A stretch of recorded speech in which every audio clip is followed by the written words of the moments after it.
Chalapathi. Yes madam. ఈ రోజు production ఎందుకు తగ్గింది? బ్యాచ్ నెంబర్ 1 లో వర్కర్స్ వర్క్ నో రూల్ పాటిస్తున్నారు మేడం. ఎందుకని మేనేజర్? వాళ్ళకి రిస్క్ అలవెన్స్ కావాలంట. రిస్క్ అలవెన్స్ కావాలా? మేనేజర్ గా నువ్వేం చేస్తున్నావు? యూసుఫ్ ఎదురు తిరిగాడు మేడం. ఓహో, send him to my room. Good morning madam. నా ఫ్యాక్టరీలో ఇంతవరకు ఎవరైనా స్ట్రైక్ చేశారా? ఎందుకు చేయలేదు? 1979లో ఒకసారి, 1983లో ఒకసారి. నేను ఎండీగా చార్జ్ తీసుకున్నాక స్ట్రైక్ జరిగిందా? జరగలేదు. రీజన్ తెలుసా నీకు? నేను చెప్తాను. మామూలుగా మన రైటర్స్ రాస్తుంటారు, ఆడదంటే ఆది శక్తి అని. నువ్వెప్పుడైనా అలాంటి వాక్యాలు చదివావా? చదివాను. నేను ఆ టైప్. ఆది శక్తిని అభిమానించానంటే నెత్తి మీద పెట్టుకుంటా, అవమానిస్తే అడ్రస్ లేకుండా చేస్తా. మీరంతటి వారని మాకు తెలుసు, కానీ మాకు కావలసింది ఇస్తున్నారా లేదా అది చెప్పండి. మీరు అడిగిందల్లా ఇచ్చి నా ఫ్యాక్టరీలో వచ్చే లాభం శాతం తగ్గించుకోమంటావా? No no, not at all. By 2000 years, I must be the highest taxpayer in India. సరే, 1992లో మీరు స్ట్రైక్ చేయక తప్పదు. ఏం చేస్తారో చేసుకోండి. ఆగు. Miss Bhavani, bring the file.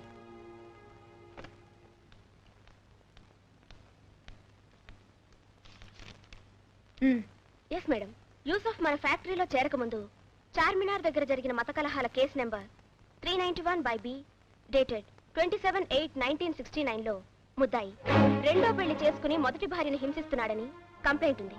ఫ్యాక్టరీలో ఒకసారి తాగొచ్చినట్టు రుజువైంది. ఇందులో ఏ కేసు తవ్వినా నిన్ను ఈజీగా నేను ఈ ఫ్యాక్టరీ నుంచి బయటకు పంపగలను. కార్మికుల్ని రెచ్చగొట్టింది నువ్వే గనక వాళ్ళని బుజ్జగించే పని కూడా నీదే. ఇది నీ ఫీ.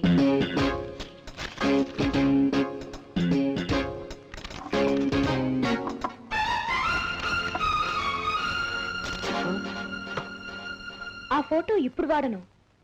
ఫ్యూచర్లో నీకు మళ్ళీ కొమ్ములొస్తే అప్పుడు బయటికి తీస్తాను, నిన్ను రిస్క్ లో పెడతాను. అదు ఈ సరేంద్రా, నీకు టెలిగ్రామ్ వచ్చింది. టెలిగ్రామా? ఎక్కడి నుంచి? మీ అమ్మగారి పక్షవాతం వచ్చిందట.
ఈ చేత్తోనే నాకు అన్నప్రాసన చేసి గోరుముద్దలు తినిపించావు.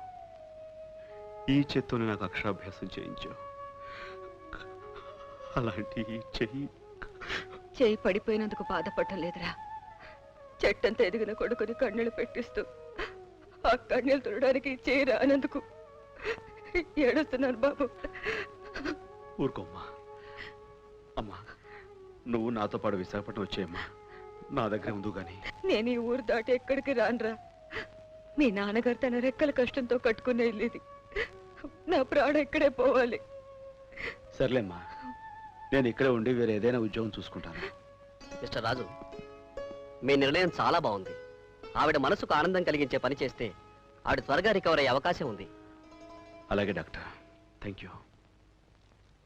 ఏమిటి డాడీ, ఉమాదేవికి నంబర్ 1 ఉత్తమ ఇండస్ట్రియలిస్ట్ అవార్డు వచ్చిందని ఫీల్ అవుతున్నావా?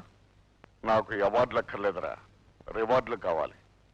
మనకు రావాల్సిన ఇంపోర్ట్ లైసెన్స్ ఉమాదేవి కొట్టేసింది. అదే గనక మనకు వచ్చుంటే మన ఫ్యాక్టరీ పక్కన ఉన్న ఖాళీ స్థానంలో మరో ఫ్యాక్టరీ కట్టేవాడిని. అందుకే ఒక నిర్ణయానికి వచ్చాను. ఏమిటది? ఒక శుభముహూర్తాన ఈ 2 ఫ్యాక్టరీలో ఒకటేలా ఆలోచించాను. అంటే వాళ్ళ ఫ్యాక్టరీ మనం కొంటామా, మనది వాళ్ళు కొంటారా? మన 2 కుటుంబాలు ఒకటయ్యాయనుకో, ఆటోమేటిక్ గా ఈ 2 ఫ్యాక్టరీలు ఒకటవుతాయి. రేపే దానికి శ్రీకారం చుడతా. ఇంతవరకు మనం ఛాంబర్ మీటింగ్స్ లోను జనరల్ ఫంక్షన్స్ లోనే కలుసుకున్నాం. ఇప్పుడు మొదటిసారిగా మీ ఇంట్లో కలుసుకున్నందుకు చాలా ఆనందంగా ఉంది. నాకు ఆనందంగానే ఉంది. కూర్చోండి. ఏమిటి విశేషం? మీకు తెలుసుగా, నేను ముక్కుకు సూటిగా పోయే మనిషిని. ఇప్పుడు సూటిగానే వెళ్ళండి. మా అబ్బాయి మీ అమ్మాయిని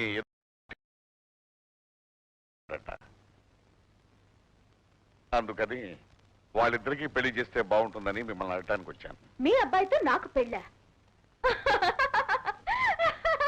ఎందుకు అలా నవ్వుతున్నావు?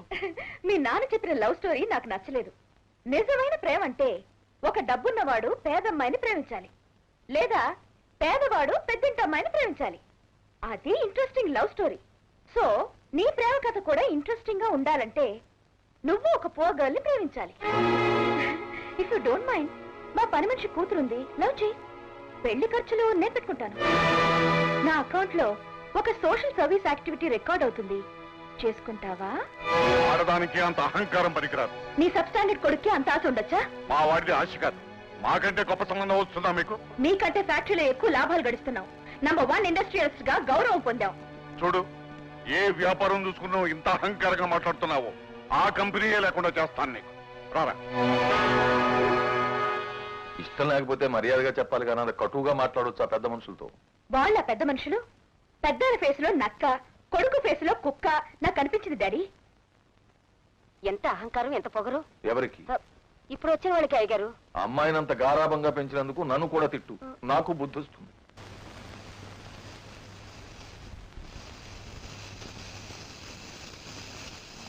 ఆడది అవమానం చేస్తే తీరిగ్గా కూర్చుని బొమ్మలాట్లాడుకుంటున్నావా? బొమ్మ కారు కాదు డాడీ. ఆ కారు స్థానంలో ఉమాదేవి కారు ఉంటుంది. ఆఫీస్కు వెళ్లే ఉమాదేవి కారుని మన గోండాలు ఆపుతారు. దాని హెడ్ తీసి మన హెడేక్ తగ్గిస్తారు. నడి రోడ్డు మీద మద్దత పబ్లిక్ చూస్తుండగా. అది కొట్టిన దెబ్బకి నీకు మతిపోయినట్టుంది. మతి ఉంది కనుకే మహత్తరమైన ప్లాన్ వేశాను. రోడ్డు మీద సినిమా షూటింగ్ జరుగుతున్నట్టుగా బిల్డప్ ఇచ్చి ఉమాదేవిని ఫినిష్ చేస్తా. ఇప్పుడు ఏఏవి 8 కారెట్గా వస్తుంది. దాంట్లో ఎవరున్నా సరే వాళ్ళని చిత కొట్టాలి. ఇది షాట్. అర్థమైందా? ఈ సినిమాలో హీరో ఎవరే? ఏమండి, ఈ సినిమాలో హీరో ఎవరండి? ఏమో నాకేం తెలుసు. ఏమో ఈ సినిమా హీరో ఎవడు? వస్తారు చూడవాయి. డైరెక్టర్ గారు, కారు వచ్చేస్తుంది. Shot camera, action.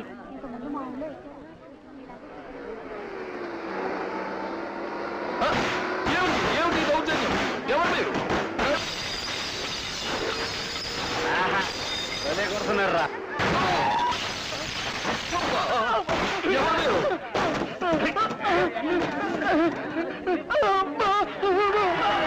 అబ్బాయి ఓవర్ యాక్షన్ ఈ రోజులు ఎవరు చూస్తారు?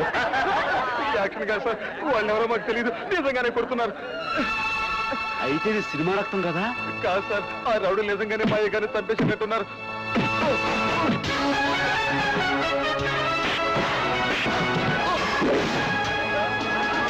హీరో చేత